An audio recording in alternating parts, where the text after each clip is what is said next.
In just a couple weeks, everybody, you'll be required to have a special identification card that allows you to fly domestically. It's called a Real ID. And if you don't have one already, you'll want to try and get an appointment ASAP. Our Alicia Nieves is live with more on the Real ID deadline. Alicia, I can attest to this. I learned my lesson last week with the long lines. Some places, though, they're already booked past the deadline date.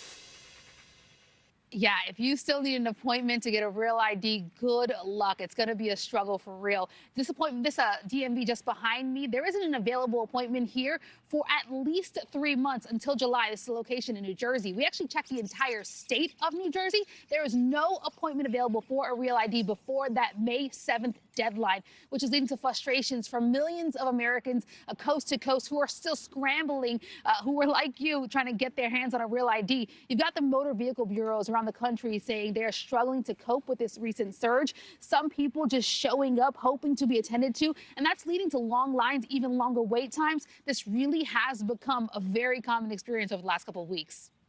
Shouldn't be a 3-hour, 2-hour event. There's got to be a better way. This is my second time back up here, so I'm gonna just ride it out.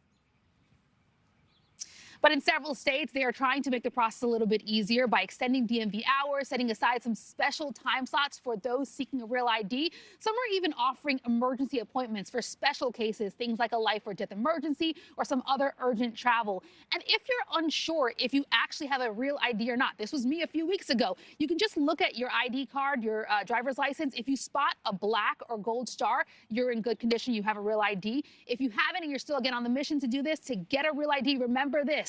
You need documents proving your age, identity, and social security number and your home address. And I have to say, Markie, just a few minutes ago, someone actually pulled up here. They have an appointment and they forgot a document, and you could hear them saying some frustrated words this morning, having to run back home and get those documents and still make their appointment. But the reality is people have had some time. You're talking about 2 decades. This was passed in 2005, the Real ID Act. It's been delayed and extended to try and give people more time, but some still waiting to the last minute. Yeah, I can feel their pain for getting that one important document. That's awful. Alicia, what happens if someone can't get a Real ID by the 7th and they have to fly?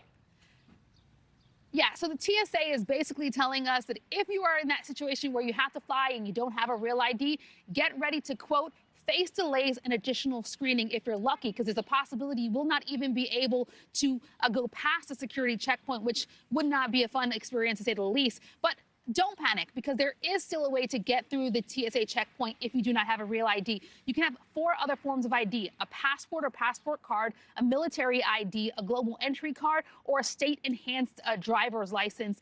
And some good news here. TSA is actually saying that about 80% of the people they've already screened, they are Real ID compliant. So for the most part, most people have heeded the warning, and within the last 2 decades have gotten this. Markie? Yeah, they did better than I did. All right, Alicia Nieves, thank you so much. Thank you for watching. Subscribe below and download our NewsNation app right now on your phone, and you will get fact-based, unbiased news for all Americans.